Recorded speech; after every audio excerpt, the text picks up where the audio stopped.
Alhamdulillahi Rabbil Alamin Alladhi hadana lihadha wa ma kunna linahtadiya lawla an hadana Allah. Wa usalli wa usallimu ala Muhammadin wa ala alihi wa sahbihi ajma'in. Asyhadu an la ilaha illallah wahdahu la syarika lahu wa asyhadu anna Muhammadan abduhu wa rasuluh. Allahumma salli wa sallim ala nabiyyina Muhammadin wa ala alihi wa sahbihi ajma'in, amma ba'd. Hadirin hadirat rahimakumullah, pada malam yang berbahagia ini kita akan mendengarkan penjelasan tentang Sayyidul Istighfar. Sayyidul Istighfar, jazakallahu khairan. Halaman 19 dari Zikir Pagi dan Petang, karya Dr. Sa'id bin Ali Wahaf Qahtani. Semoga Allah mengampuninya, merahmatinya. Sayyidul Istighfar. Imam Bukhari rahimahullahu meriwayatkan dari sahabat yang mulia Shaddad bin Aus radhiyallahu anhu, ia berkata, Rasulullah sallallahu alaihi wasallam bersabda, Sayyidul istighfari an taqul, istighfar terbaik adalah engkau membaca Allahumma anta rabbi la ilaha illa anta khalaqtani wa ana abdu wa ana ala ahdika wa wa'dika mastata'tu a'udzu bika min syarri ma sana'tu abu'u laka bi ni'matika alayya wa abu'u laka bi dhanbi faghfir li fa innahu la yaghfiruz dzunuba illa anta.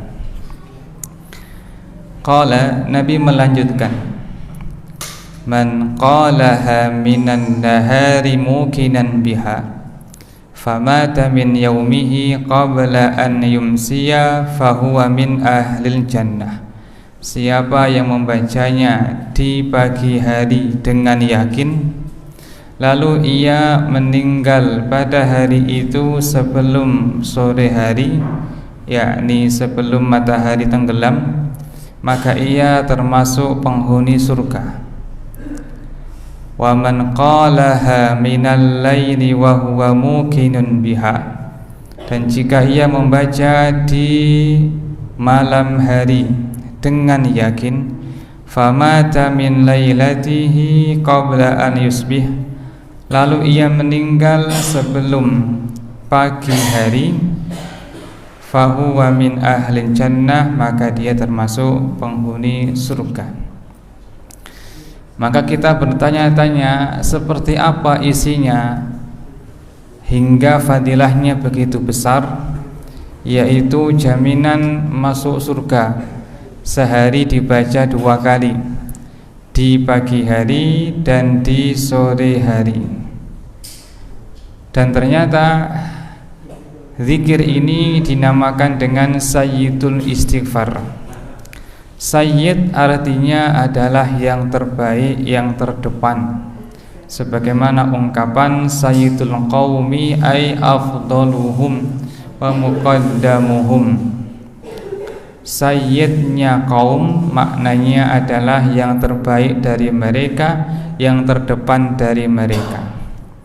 Maka Sayyidul Istighfar maknanya adalah istighfar yang terbaik, yakni lafal-lafal istighfar itu ada banyak, seperti mengucapkan astaghfirullah, Allahumma ghfirli, maupun yang lainnya. Dan istighfar dengan lafal semacam ini dari hadisnya Shaddad bin Aus radhiyallahu anhu merupakan lafal istighfar yang terbaik. Dan kalau dibaca dengan yakin, meyakini isinya, membenarkan isinya, maka jaminannya adalah surga. Maka kita perlu ketika membacanya memahami apa yang dimaksud dalam lafal-lafal ini. Nah, lafal Sayyidul Istighfar ini terdiri dari muqaddimah pendahuluan dan isi. Pendahuluannya yaitu wasilahnya, sarana kita dalam berdoa, yaitu menerapkan 8 perkara. Yang pertama, Allahumma, tentang Allah, yakni menyebut asma Allah. Yang kedua, tentang keesaan Allah pada perbuatannya, anta Rabbi. Yang ketiga, tentang keesaan Allah dalam ibadah, la ilaha illa anta. Yang keempat, penegasan dari keduanya, yakni khalaqtani wa ana abdu. Lafal ini menegaskan yang 2 pertama tadi, yakni anta Rabbi la ilaha illa anta.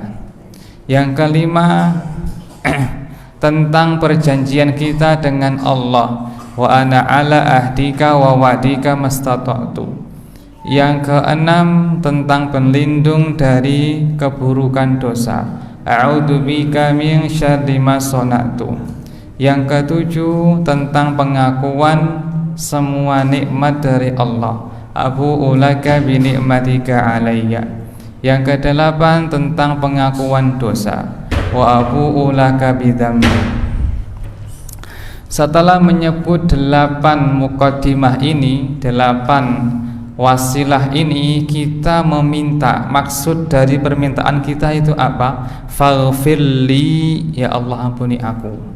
Fa innahu la yaghfiruz dzunuba illa anta, tidak ada yang mengampuni semua dosa kecuali Engkau. Karena istighfar ini diawali dengan berbagai adab-adab doa yang sangat dalam, mencakup berbagai pujian kepada Allah, termasuk merendahkan diri seorang hamba. Itu diantara sebab menjadikan zikir ini termasuk istighfar, adalah istighfar yang terbaik dari segala macam istighfar. Dan lafal istighfar itu riwayatnya bermacam-macam, yakni dari sisi periwayatan. Ada yang diriwayatkan Tirmidzi, Abu Dawud, Nasai, Ibnu Majah, Ahmad, Ad-Darimi, dan lain sebagainya, dengan berbagai lafal ragam dan bacaan. Dan zikir ini tercantum dalam Sahih Bukhari. Dan zikir dalam Sahih Bukhari itu keabsahan dari Nabi paling tinggi, yakni 100% itu ucapan Nabi SAW, tidak ada kemungkinan yang lainnya. Karena para rawinya orang-orang yang terpercaya dalam agamanya dan dalam hafalannya kuat, agamanya juga baik. Kemudian Sayyidul Istighfar. Istighfar itu apa maknanya? Ampuni aku, ampuni yakni meminta ampunan. Ampunan bahasa Arabnya maghfirah. Maghfirah maknanya 2. As-sitru wat tajawuz, menutupi dan mengabaikan. Apa maknanya? Maknanya memohon kepada Allah agar dosa-dosa kita ditutupi, sehingga tidak ada seorang pun yang tahu dari manusia, di dunia maupun di akhirat. Yang kedua, at-tajawuz, mengabaikan, yakni memohon kepada Allah agar dosa-dosa kita diabaikan oleh Allah sehingga tidak disiksa di dunia maupun di akhirat. Topi besi yang dipakai oleh pasukan perang dinamakan milfar, seakar kata dengan maghfirah, karena fungsinya menutupi wajah dari serangan musuh. Ya, kembali bahwa makna ampunan atau maghfirah adalah 2 ini, Maka ketika kita meminta kepada Allah ampunan, kita meminta dua hal ini, ditutupi dosa kita dan diabaikan dosa kita sehingga tidak diazab oleh Allah Ta'ala di dunia maupun di akhirat.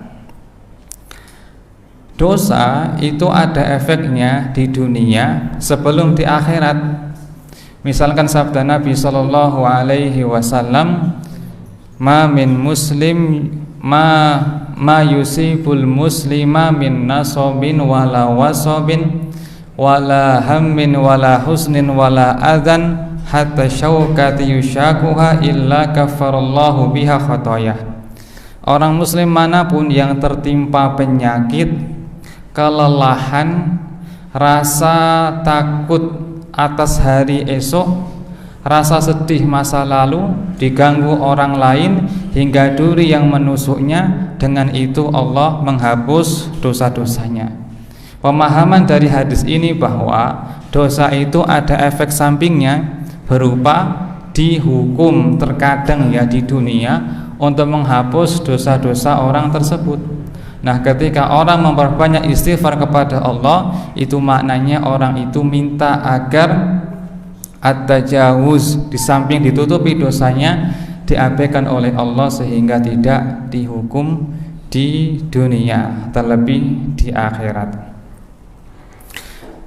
Dan sebaliknya, jika kurang istighfarnya, dikhawatirkan ya maksiat yang ia kerjakan, baik dalam bentuk mengerjakan kemaksiatan atau kurang dalam melaksanakan perintah, diwujudkan dalam perkara-perkara yang kita tidak sukai, dengan penyakit, kekurangan, ketakutan, kekhawatiran, tersandung batu, lupa membawa jas HP, ketinggalan kunci, hingga tikus yang masuk di rumah. Ya, berkata Fudail bin Iyad rahimahullahu ta'ala, aku benar-benar tahu dari dosaku itu lewat perubahan sikap istriku, kendaraanku yang rewel, maupun tikus yang masuk ke rumahku. Maka orang-orang yang memperbanyak istighfar kepada Allah Subhanahu wa ta'ala, ditutupi dosa-dosanya dan diabaikan sehingga tidak dihukum di dunia maupun di akhirat. Imam Bukhari meriwayatkan bahwa Ibnu Umar radhiyallahu anhuma ditanya oleh seseorang, apakah Anda pernah mendengar sabda Nabi sallallahu alaihi wasallam tentang najwa, berbisik-bisik? Berkata Ibnu Umar radhiyallahu anhuma, sami'tu Rasulullah sallallahu alaihi wasallam, aku pernah mendengar Rasulullah sallallahu alaihi wasallam bersabda, innallaha yudnil mu'min yaumal qiyamah, Allah nanti akan mendekatkan orang beriman pada hari kiamat. Fayada'u alaihim kanafahu fayasturuhum, lalu Allah memasang tirai yang menutupinya, yakni tidak ada satupun dari makhluk yang mengetahui, termasuk malaikat dan jin, hanya dia dengan Allah saja. Kemudian Allah berfirman kepada hamba tersebut, wahai hambaku, ata'rifu dzamba hadza, apakah kamu mengakui dosa ini? Apakah kamu mengakui dosa B, dosa C, dosa D, dosa E, dan seterusnya? Dan hamba ini setiap kali Allah meminta pengakuan dari dirinya, dia menjawab, na'am ya Rabb, benar wahai Rabb. Hatta idza qarrarahu bidzunubihi wa ra'a fi nafsihi annahu halak, maka ketika ia telah mengakui semua dosa-dosanya dan ia mengira akan binasa, tiba-tiba Allah berfirman kepadanya, satartuha alaika fid dunya, aku dahulu menutupinya untukmu sewaktu di dunia, wa ana aghfiruha lakal yauma, dan aku mengampuni untukmu hari ini. Nampaknya hadis ini berkaitan tentang orang-orang yang gemar beristighfar kepada Allah Subhanahu wa taala, sehingga catatan dosanya meskipun masih ada, Allah menutupinya dari pandangan manusia, dan di akhirat Allah tidak menghukumnya, tapi sekedar meminta pengakuan dari hamba tersebut untuk menampakkan keadilan Allah juga kemurahannya kepada hambanya. Dan manusia itu kalau dilihat ya mereka baik-baik saja dan nampak sholih, itu sebabnya karena Allah yang menutupi aib-aib mereka, dosa-dosa mereka. Seandainya dosa-dosa mereka itu dimengerti oleh manusia, tentulah tidak ada yang mau duduk bersamanya.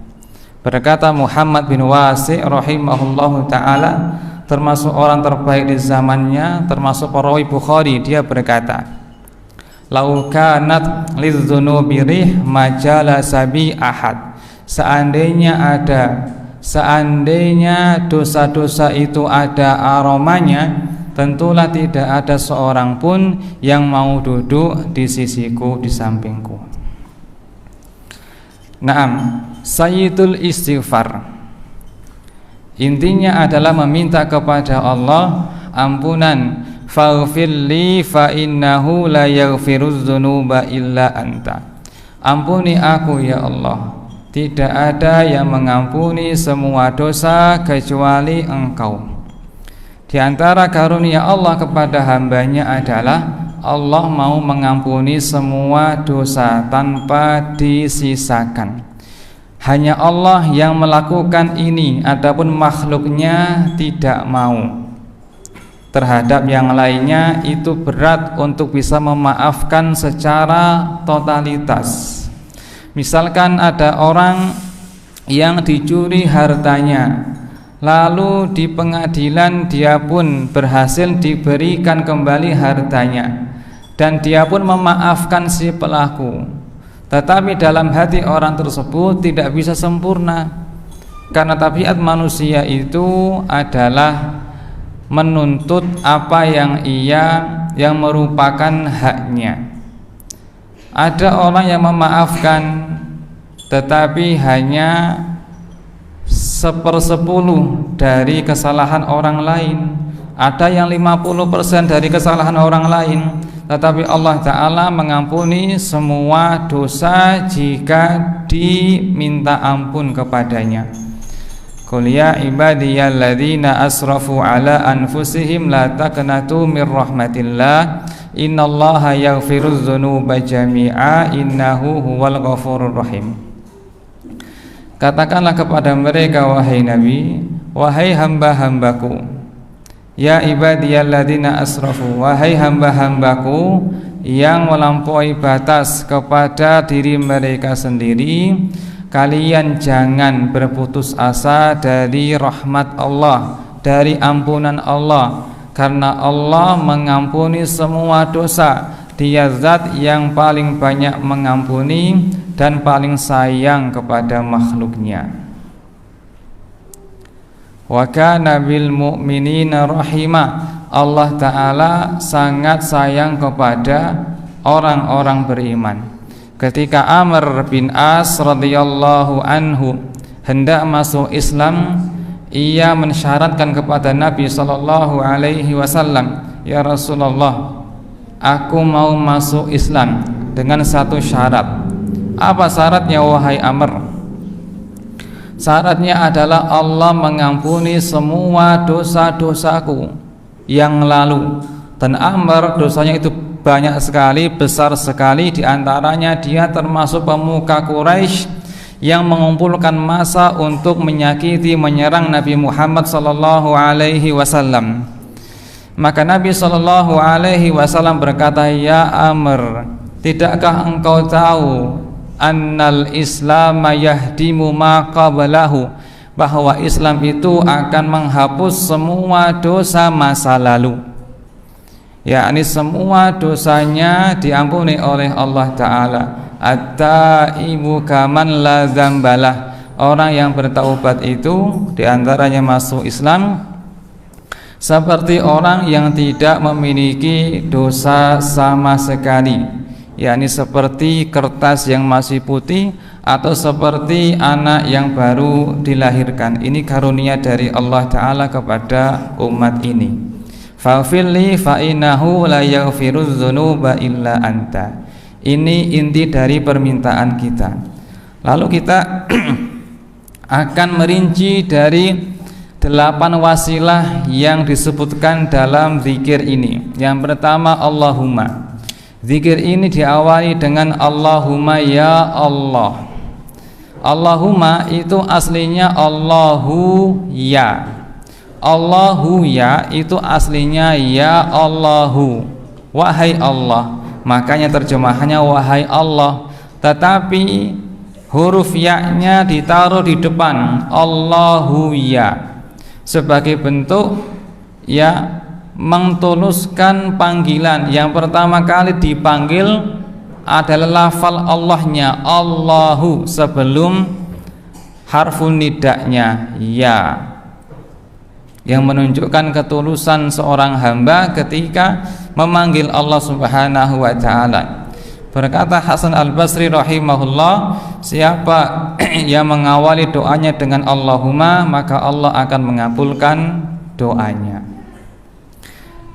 Kemudian poin yang kedua adalah ikrar, pengakuan tentang keesaan Allah pada perbuatannya. Anta Rabbi, engkau adalah Rabbku. Engkau adalah Rabbku. Rabb itu maknanya 3, kandungannya 3, menciptakan, memiliki, mengatur. Maka Ar-Rabb maknanya Al-Khaliqul Malikul Mudabbir, sang pencipta, sang pemilik, sang pengatur. Contohnya ungkapan Rabbku maknanya adalah Allah yang menciptakanku, yang memiliki aku, dan yang mengatur aku. Rabbul Alamin, Rabb seluruh alam, maknanya Allah yang menciptakan mereka, yang memiliki mereka, dan yang mengatur mereka. Pengaturan Allah ada 2. Yang pertama pengaturan syar'i dengan dilarang dan diperintah. Yang kedua pengaturan kauni, ya seperti misalkan berapa jatah rizkinya, berapa lama usianya, dia lahir di mana, dan seterusnya, yang tidak ada kaitannya dengan ikhtiar manusia. Maka yang pertama ini pengakuan dari rububiyah Allah, tentang keesaan Allah pada perbuatannya. Yang berikutnya diikuti dengan keesaan Allah pada ibadah, pengakuan hamba bahwa ibadah itu hanya berhak diserahkan kepada Allah Ta'ala saja. La ilaha illa anta, tidak ada yang berhak disembah kecuali Allah. Tidak ada yang berhak disembah kecuali Allah. Yang disembah oleh manusia itu ada banyak. Ada matahari, ada bulan, ada pohon, ada batu, ada setan, ada jin, ada dukun. Dan ada pula yang menyembah malaikat seperti musyrikin Mekah. Ada yang menyembah nabi seperti Nasara dan kaum Yahudi. Tetapi semua yang disembah ini tidak berhak. Yang berhak disembah hanya Allah semata. Dzalika bi anna Allaha huwal haq wa anna ma yad'una min dunihi huwal batil. Demikian itu karena hanya Allah yang berhak disembah. Adapun yang disembah selain mereka adalah batil. Berikutnya yang keempat, yaitu penguatan dari sebelumnya. Khalaqtani wa ana abduk. Khalaqtani, engkau menciptakan aku. Ini sudah terkandung pada anta rabbi, engkau penciptaku, engkau Rabbku. Rabb itu bagusnya jangan diterjemahkan Tuhan, tapi terjemahkan pencipta biar lebih jelas maknanya. Rabb maknanya pencipta, pemilik, pengatur. Khalaqtani, engkau telah menciptakan aku. Wa ana abaduka, dan aku hambamu. Ini penguatan dari la ilaha illa anta. Catatan, ana panjang ya, ana. Tapi jika di Quran dibaca pendek ya. Semua lafal ana yang bermakna aku atau saya di Quran dibaca pendek, sehingga sebagian orang ketika membaca zikir ini ana mereka dibaca pendek. Wa ana abaduka wa ana ala ahdika wa wa'dika. Tetapi ini urusannya longgar, karena hadis tidak mesti mirip dengan Quran dalam tajwidnya. Allahu a'lam. Ana abduka, aku adalah hambamu. Hamba, apa itu hamba? Hamba atau sahaya atau budak. Aku budak. Sebagaimana budak, ya budak di dunia itu harus taat kepada majikannya dalam perintah maupun larangan. Bahkan budak tidak boleh sholat jamaah, tidak boleh sholat Jumat kecuali dengan seizin tuannya. Ini budak, boleh dijual, boleh diwariskan, asal tidak dizalimi. Maka aku budakmu ya Allah, terserah engkau perintahkan apa, engkau larang apa, akan aku laksanakan, akan aku jauhi. Dan hamba atau budak yang baik adalah hamba budak yang hanya memiliki satu majikan, bukan majikan yang berbilang. Karena ketika majikannya berbilang, maka hamba ini akan bingung kemana dia akan mengabdi. Dan Allah Ta'ala memuji hamba yang memiliki satu majikan dalam surat Az-Zumar. Allah berfirman, Daraballahu mathalan rajulan fihi syuraka'u mutasyakisuna wa rajulan salamal lirajul. Dan Allah membikin perumpamaan tentang laki-laki, yakni budak yang memiliki banyak majikan sehingga ia bingung. Majikan A menyuruh ya dikerjakan, majikan B menyuruh ditiadakan. Terkadang berbeda perintahnya, tapi dalam satu waktu mutasyakisun, sehingga ia merasa bingung ya. Wa rajulan salamal lirajul, sementara budak yang lainnya hanya dimiliki oleh satu majikan. Hal yastawiyani masalah, apakah keduanya sama? Tentu tidak sama. Dan dalam zikir ini kita mengikrarkan kita sebagai budaknya Allah saja, hambanya Allah saja, bukan hamba yang lainnya, bukan hamba dinar, bukan hamba dirham, bukan hamba rupiah, tapi hambanya Allah Ta'ala. Karena di antara manusia ada yang merupakan hamba Allah, tapi juga hamba selain Allah dari perkara duniawi. Seperti sabda Nabi sallallahu alaihi wasallam, ta'isa abdud dinar, ta'isa abdud dirham, ta'isa abdul khamisa wal khamilah, in u'tiya minha radiya wa ilam yu'ta sakhita. Celaka budaknya dinar, celaka budaknya dirham, celaka budaknya pakaian yang mewah. Jika diberi mereka gembira, jika ditahan oleh Allah nikmatnya dia marah. Wa ana abduka, dan aku adalah budakmu ya Allah. Ini penguatan dari yang tadi ya, anta rabbi la ilaha illa anta. Sekarang yang kelima, wa ana ala ahdika wa wa'dika mastata'tu, dan aku di atas janjimu dan janjimu semampuku. Kita cek terjemahannya. Aku akan setia pada perjanjianku denganmu semampumu. Kurang. Di sini ada dua janji. Ahdika janjimu, wa wa'dika dan janjimu. Ini poin yang kelima ya. Ya. Apa makna janji yang pertama dan apa makna janji yang kedua? Yakni janji yang pertama adalah perjanjian yang Allah ambil dari kita sebelum lahir, bahwa kita bersaksi Allah adalah pencipta kita, sehingga hanya Dia yang berhak disembah. Dan Allah Ta'ala menceritakannya dalam surah Al-A'raf, wa iz akhadha rabbuka min bani adama min zuhurihim dzurriyyatahum wa ashhadahum ala anfusihim alastu birabbikum qalu bala.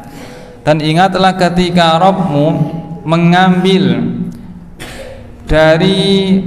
perjanjian dari anak Adam ketika mereka masih di alam rahim atau alam azali, ya. Allahu a'lam mana dari dua penafsiran itu yang lebih kuat. Dan menjadikan mereka sendiri sebagai saksi untuk diri mereka sendiri, alastu birabbikum, apakah aku ini Rabb kalian, pencipta kalian? Qalu syahidna, qalu bala syahidna. Mereka menjawab, benar, kami menjadi saksi, kami bersaksi. Ini perjanjian kita dengan Allah Ta'ala sebelum kita lahir, meskipun orang tidak bisa memahaminya, mengerti kecuali lewat wahyu. Tetapi Al-Quran menceritakannya, maka ini benar adanya dan terjadi sebelum kita dilahirkan. Ini perjanjian yang pertama, pengakuan kita kepada Allah demikian. Dan di sini ada ungkapan wa ana al ahdika, dan aku akan senantiasa di atas janjimu itu ya Allah. Kemudian wa wa'dika, dan janjimu yang kedua. Janji apa? Yakni janji akan memasukkan hamba tersebut ke dalam surga jika ia meninggal di atas janji yang pertama. Nabi sallallahu alaihi wasallam bersabda, man mata wa huwa la yad'u lillahi niddan dakhalal jannah. Siapa yang meninggal dalam keadaan tidak membawa dosa syirik, dia pasti masuk surga. Nabi sallallahu alaihi wasallam bersabda, fa innallaha harrama 'alan nari man qala la ilaha illallah yabtaghi bidzalika wajhallah. Allah mengharamkan neraka atas orang-orang yang mengucapkan la ilaha illallah karena mencari wajah Allah. Nabi sallallahu alaihi wasallam bersabda kepada Mu'ad, wahai Mu'ad, apakah kamu tahu apa hak terbesar Allah bagi hambanya, dan hak hamba atas Allah yang pasti akan ditunaikannya? Mu'ad menjawab, Allah dan Rasulnya lebih tahu. Nabi sallallahu alaihi wasallam menjelaskan, fa inna haqqallahi 'alal ibad an ya'buduhu wa la yusyriku bihi syai'an. Hak terbesar Allah bagi hambanya yaitu mereka menyembahnya dan tidak menduakannya. Dan hak hamba atas Allah yang pasti akan Allah tunaikan jika ia menunaikan yang tadi, alla yu'adziba man la yusyriku bihi syai'a, bahwa Allah tidak akan menyiksa siapapun yang tidak menduakannya. Ini janji yang kedua dari Allah Ta'ala. Dan kita mengikrarkan, saya senantiasa di atas janji yang pertama, juga janji yang kedua ya Allah. Terus diikat, mastata'tu, semampuku. Apa maknanya? Yakni Engkau memerintahkan kepada aku ya Allah berbagai macam perintah, dan melarang kepadaku berbagai macam larangan, dan aku akan bersungguh-sungguh dalam menjalankan perintah, menjauhi larangan. Tapi terkadang aku dikalahkan oleh hawa nafsu, maka aku akan tetap mengerjakannya, tetapi semampuku ya Allah. Itu kan seperti sabda Nabi sallallahu alaihi wasallam kepada Mu'ad dan Abu Dzar, ittaqillaha haitsu ma kunta, bertakwalah kamu dimanapun kamu berada. Wa atbi'is sayyi'atal hasanah tamhuha, dan ikuti setiap maksiat itu dengan amal solih, niscaya amal solih itu akan menghapusnya. Maknanya perintah bertakwa tadi, terkadang orang tetap terjatuh kepada perkara yang tidak merupakan ketakwaan. Lalu solusinya adalah ia memperbanyak ibadah. Ibadah ini akan menghapus keburukan-keburukan tadi. Mastata'tu. Nabi sallallahu alaihi wasallam juga bersabda, "Ma nahaitukum anhu fajtanibu wa ma amartukum bi faf'alu mastata'tum." Apa saja yang aku larang dari kalian jauhi, dan apapun yang aku perintahkan kepada kalian maka laksanakan semampu kalian. Allah berfirman, "Fattaqullaha mastata'tum." Bertakwalah kepada Allah semampu kalian. Karena Allah menghendaki kemudahan kepada kalian. Yuridullahu bikumul yusra wa la yuridu bikumul usra. Allah menghendaki kebaikan, kemudahan kepada kalian dan tidak menghendaki kesulitan kepada kalian. Ini poin yang kelima. Poin yang keenam, a'udzubika min syarri ma sana'tu. Aku berlindung kepadamu ya Allah dari keburukan apapun yang aku kerjakan. Kita baca terjemahannya. Aku berlindung kepadamu dari kejelekan yang aku perbuat. Terjemahan yang lebih jelas adalah aku berlindung kepadamu ya Allah dari efek dosa yang aku kerjakan. Saya ulang. Aku berlindung kepadamu ya Allah dari pengaruh dosa yang aku kerjakan. Ini seperti muqaddimah dalam khutbatul hajah ya. Wa na'udzu billahi min syururi anfusina. Dan kami berlindung kepada Allah dari kejelekan diri-diri kami, yakni kejelekan dari dosa yang dikerjakan oleh diri-diri kami. Hadis ini menunjukkan bahwa dosa itu ada pengaruhnya kepada seseorang yang akan terwujud dalam apa yang membuat dia tidak suka, baik terkait dengan kesehatannya, hartanya, keluarganya, maupun yang lainnya. Dan hamba ini berlindung kepada Allah dari keburukan yang ditimbulkan dari dosa tersebut. Ma asabakum min musibatin fabima kasabat aydikum wa ya'fu an katsir. Musibah apapun yang menimpa kamu berasal dari tangan-tanganmu sendiri, kata Ibnu Katsir, yakni dosa-dosa yang diperbuat oleh tanganmu sendiri. Wa ya'fu an katsir, dan Allah banyak mengampuni dosa. Maknanya hanya sebagian dosa yang Allah wujudkan dalam musibah, yang lainnya Allah ampuni lewat sholatnya, puasanya, sedekahnya, maupun yang lainnya ya. Adapun orang yang membaca ini dengan penghayatan, mudah-mudahan Allah Ta'ala ya tidak mewujudkan dosanya dalam hal-hal yang ia benci dari musibah-musibah. Berikutnya yang ketujuh, Abu'u laka bi ni'matika alayya. Aku mengakui kepadamu ya Allah semua nikmatmu atasku. yakni pengakuan kita kepada Allah bahwa apapun yang ada pada kita berupa kebaikan, nikmat, prestasi, maka semuanya itu berasal dari Allah Ta'ala. Allah berfirman, wa ma bikum min ni'matin faminallah. Apapun yang ada pada dirimu semuanya berasal dari Allah Ta'ala, bukan dari selain Allah. Bukan karena kamu hebat dalam mencari rizki, bukan karena kamu luas jaringan bisnisnya, bukan karena kamu pintar IQ-nya, bukan karena kamu membuka lapak lebih awal maupun yang lainnya, tetapi murni karena nikmat dari Allah, karunia dari Allah, pertolongan dari Allah, bahkan kita bisa beribadah, sholat misalnya, itu pun karena karunia dari Allah Ta'ala.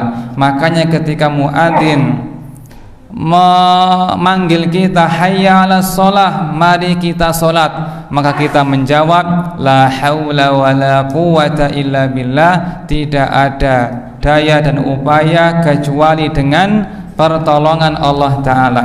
Maka semua bentuk kesuksesan yang ada pada diri kita semuanya berasal dari Allah. Itulah syukur, mengakui semua yang ada pada dirinya berasal dari Allah. Jika ia ada perasaan ini berasal dari makhluk Allah, bahkan dalam ucapan, maka jatuh kepada kesyirikan, yakni syirik kecil, syirik dalam ucapan.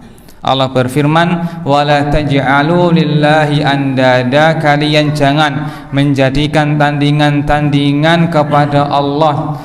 Ibnu Abbas radhiyallahu anhuma berkata, maksud ayat ini adalah seperti ucapan seseorang, laulal kalbu la atatan lusus, seandainya bukan karena anjing itu tentulah ya maling sudah masuk. Di mana kesalahan kalimat ini mengalamatkan keselamatan bukan kepada Allah. Semestinya ia mengucapkan, Allah menyelamatkan saya lewat anjing itu. Seperti pula ungkapan dokter itu menyembuhkan aku, semestinya ia mengucapkan Allah menyembuhkan aku lewat dokter tersebut, dan yang semisalnya.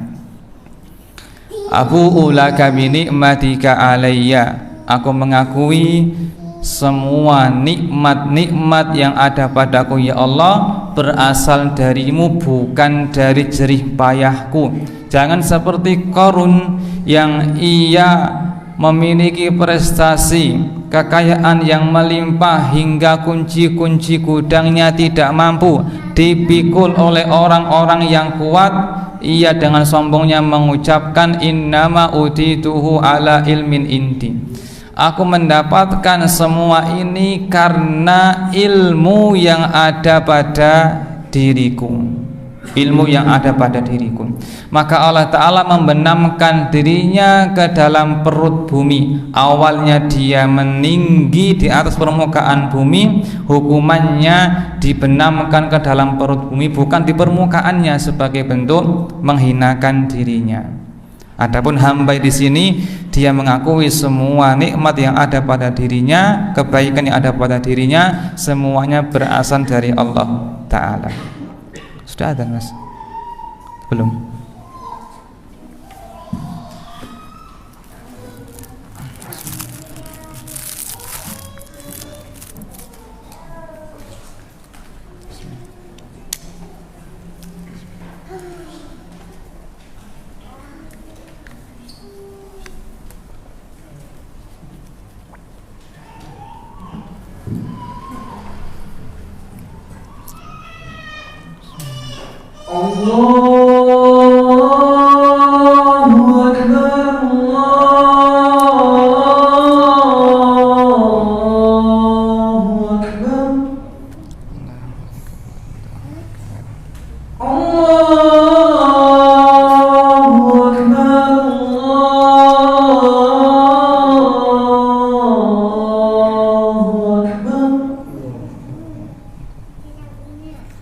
أشهد أن لا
Bismillah, salatu wassalamu ala rasulillahi amma ba'd.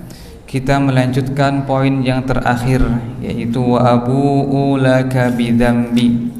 Perhatikan di sini wa abu'u bidzambi pada manuskrip Sahih Bukhari yang diteliti oleh Profesor Dr. Mustafa Dib Al-Bugha mencantumkan laka seperti sebelumnya, abu ulaka bi ni'matika alayya wa abu ulaka bi dzambi.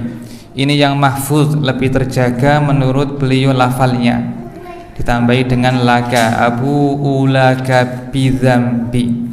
Aku mengakui dosa-dosaku kepadamu ya Allah. Abu pengakuan itu banyak ragam lafalnya ya, i'tiraf, a'tarif, ukirru. Dan jika menggunakan lafal abu'u, maka menunjukkan pengakuan atas dosa yang terasa berat di punggungnya.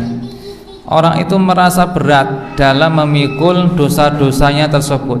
Ini sebagaimana yang dijelaskan oleh Al-Khattabi rahimahullahu ta'ala. Apa makna mengakui dosa-dosa? Maknanya adalah menyesali dosa-dosa. Ketika seseorang menyesali dosa-dosanya, maka pertanda hatinya itu baik.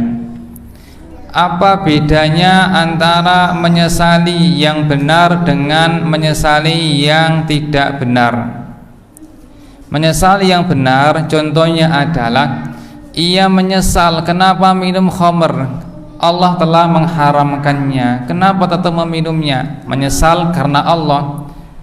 Contoh menyesal bukan karena Allah, dia menyesal kenapa minum khamr, menghabiskan uang saja, ya, membikin penyakit. Maka ini menyesal bukan karena Allah.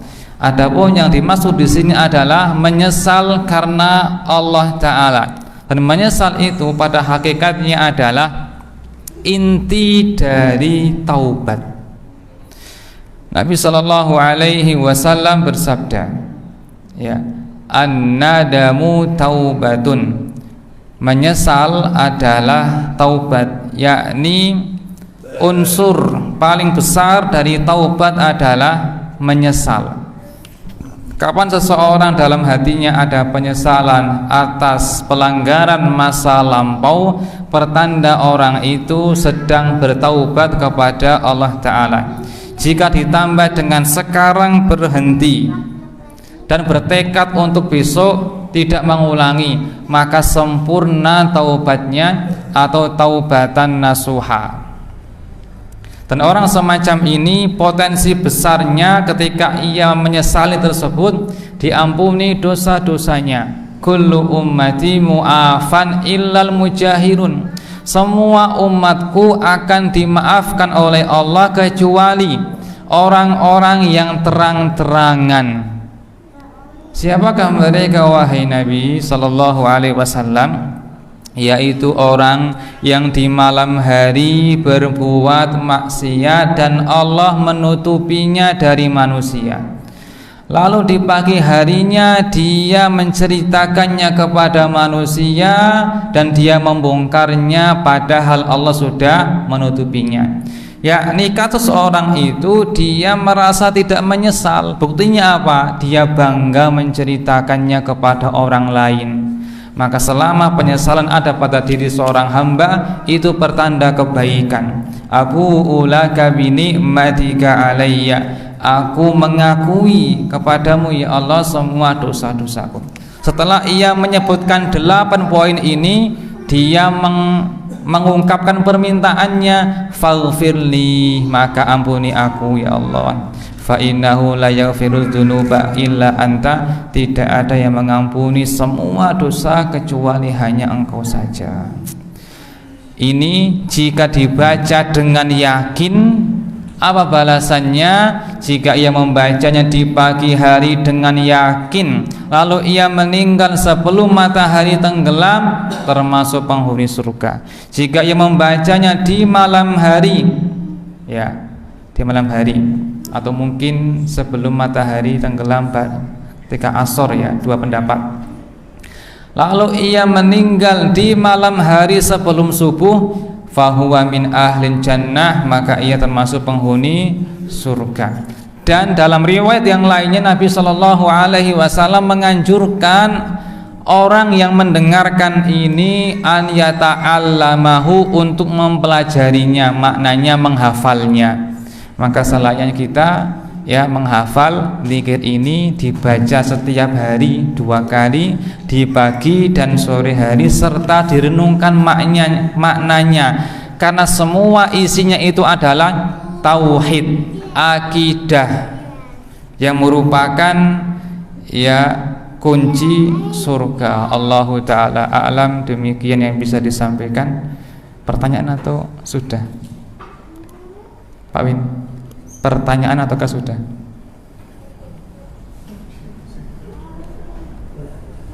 Sudah? Nggih. Memperbanyak istighfar di sepertiga akhir malam itu juga kai lamanya. Baik. Kita dianjurkan membaca istighfar di sepertiga malam, terutama di waktu sahur sebelum subuh. Wabil ashari hum yastaghfirun, di waktu sahur mereka memperbanyak membaca istighfar. Apa lafadznya? Pertama, jawabannya adalah lafadznya tidak ditentukan oleh Nabi Shallallahu Alaihi Wasallam. Maka dalam momen tersebut yang lebih afdol adalah tidak mengkhususkan, karena sebuah amalan yang utama, ya kan, jika dikerjakan pada momen tertentu terkadang ya kurang utama. Contoh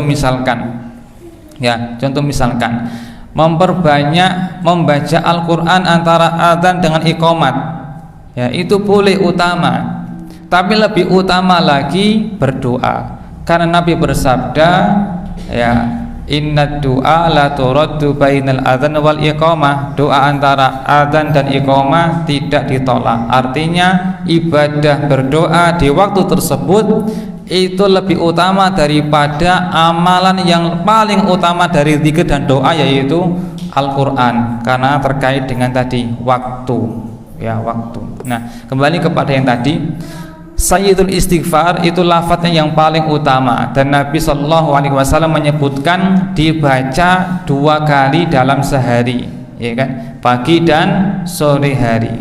Kemudian andaikan membaca di sepertiga malam tidak ada halangan, dan seandainya dibaca dengan lafal yang lainnya juga tidak ada halangan. Kemudian yang terakhir, ada sebuah ayat yang seperti ini lafalnya, Rabbana innana amanna faghfir lana dzunubana wa qina adzabannar. Surah Ali Imran. Ya Allah, kami telah beriman, maka ampuni aku dan jagalah aku dari api neraka. Istighfar, ya. Ayat berikutnya Allah berfirman, wal mustaghfirina bil ashar, dan mereka adalah orang-orang yang beristighfar di waktu sahur. Seakan-akan di antara lafal istighfar yang terbaik adalah yang tadi di waktu sahur. Rabbana innana amanna faghfir lana dzunubana wa qina adzabannar. Ya Allah, kami beriman kepadamu, maka ampunilah aku dosa-dosaku dan jagalah aku dari api neraka. Kesimpulannya, lafalnya bebas. Allah Ta'ala a'lam. Mungkin sampai di sini. Ya, nggih. Kalau kita pahami doa ini kan untuk kita sendiri. Nggih. Bagaimana dengan doa kita kepada orang tua yang sudah meninggal? Itu bisa sampai? Oh, mendoakan. Sudah meninggal. Nggih. Kita berdoa. Iya. Bisa sampai? Iya. Mendoakan orang tua, terutama ampunan, itu sampai tidak ada yang menyelisihinya. Yang diperselisihkan itu adalah menghadiahkan surat Al-Fatihah. Kalau mendoakan orang tua, justru Al-Quran mengabadikan ucapannya Nabi Ibrahim, Rabbana ghfirli wa liwalidayya walil mu'minina yawma yakumul hisab. Ya Allah, ampuni aku dan kedua orang tuaku dan seluruh orang yang beriman pada hari penghisaban. Kesimpulannya, boleh, bahkan sangat dianjurkan sekali. Berarti yang tidak bisa sampai itu adalah pahala. Ukur pahala itu yang tidak bisa sampai. Ya, diperselisihkan. Ya, diperselisihkan. Ada perinciannya, pembahasannya khusus ya. Intinya bahwa kita dianjurkan untuk memperbanyak mendoakan orang tua serta mengerjakan amal-amal untuk orang tua yang ada dalilnya, seperti sedekah misalkan dan yang lainnya. Allahu Ta'ala a'lam. Yang kedua, Ustaz tadi mengatakan doa yang mudah diterima itu antara adzan dan iqamah.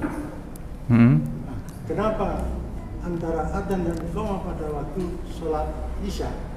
Sebelum sholat isya itu kok hadisnya ahad, orang tua. Bagaimana? Hadisnya termasuk ahad, jadi orang tua. Hadis ahad. Iya. Hadis ahad, riwayat hadis ahad itu diterima. Ini pendapat para a'immah, dan Imam Bukhari membuat sendiri bab tentang akhbarul ahad, hadis dari satu orang. Nabi pernah mengutus Mu'adz bin Jabal, satu orang. Ya, seandainya tidak boleh, Nabi tentu tidak akan mengutus satu orang untuk berdakwah menyampaikan agama Allah di negeri Yaman, satu orang. Menunjukkan bahwa khobar atau berita dari satu orang itu diterima dalam agama kita.